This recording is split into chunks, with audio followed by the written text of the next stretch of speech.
Bonjour, vous allez bientôt démarrer la FAT 118 sur l'ingénierie de formation. Nous vous souhaitons la bienvenue et nous vous adressons nos meilleurs vœux de réussite à cette UE et dans votre parcours au CNAM.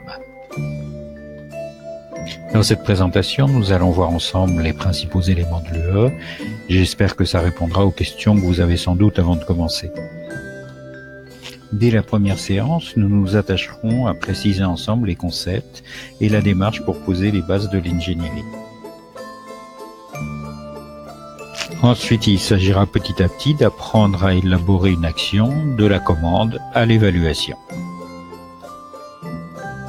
Pour cette UE, une expérience dans la construction d'actions ou de parcours de formation, c'est évidemment un plus. Vous trouverez dans cette UE des choses familières, mais vous pourrez sans doute aussi formaliser une démarche, des outils parfois empiriques, et vous pourrez également confronter votre expérience à celle d'autres participants. Si vous n'avez pas cette première expérience, rassurez-vous, vous découvrirez progressivement les étapes de l'ingénierie. En séance, nous aborderons ensemble un certain nombre de concepts et de méthodes, mais je m'efforcerai aussi de vous faire travailler sur des exercices et des exemples concrets. En complément des regroupements, vous pourrez suivre grâce à l'outil Adobe Connect de la plateforme Moodle du CNAM 6 webconférences réparties tout au long de l'UE. Les dates et heures de ces conférences vous sont communiquées dans le programme.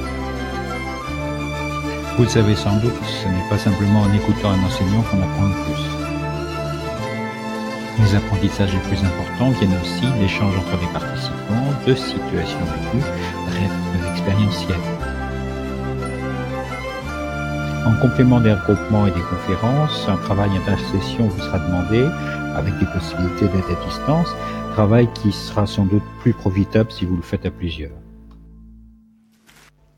Enfin, il est fortement conseillé d'avoir un terrain d'entraînement qui vous permette de mettre en œuvre progressivement, au moins en partie, ce que vous aurez appris. Ce terrain vous permettra également d'élaborer plus facilement le dossier final pour l'évaluation qui porte sur la réalisation d'une action de formation.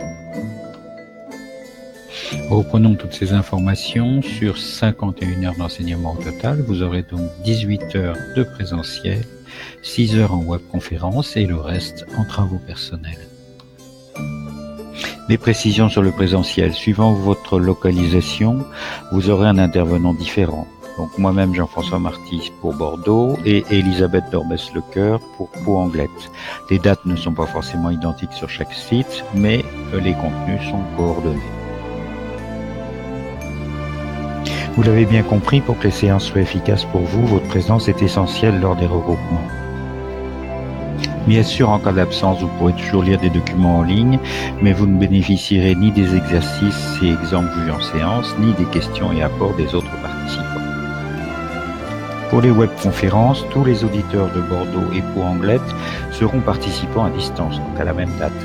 C'est moi qui assurerai ces séances. Nous essaierons, malgré votre nombre, de les rendre interactives dans la mesure du possible. Dès la fin de la séance virtuelle en direct, l'enregistrement est disponible en différé sur l'espace de l'UE.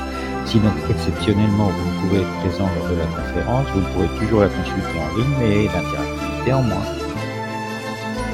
En complément des séances et des regroupements, vous aurez aussi à votre disposition des ressources en ligne sur Moodle. Vous trouverez avec cette vidéo un document avec quelques conseils et informations pour vous faciliter le travail au cours de cette UE. Vous trouverez également un questionnaire destiné à mieux vous connaître avant de vous rencontrer. Ce questionnaire est à remplir et à renvoyer avant le démarrage de l'UE.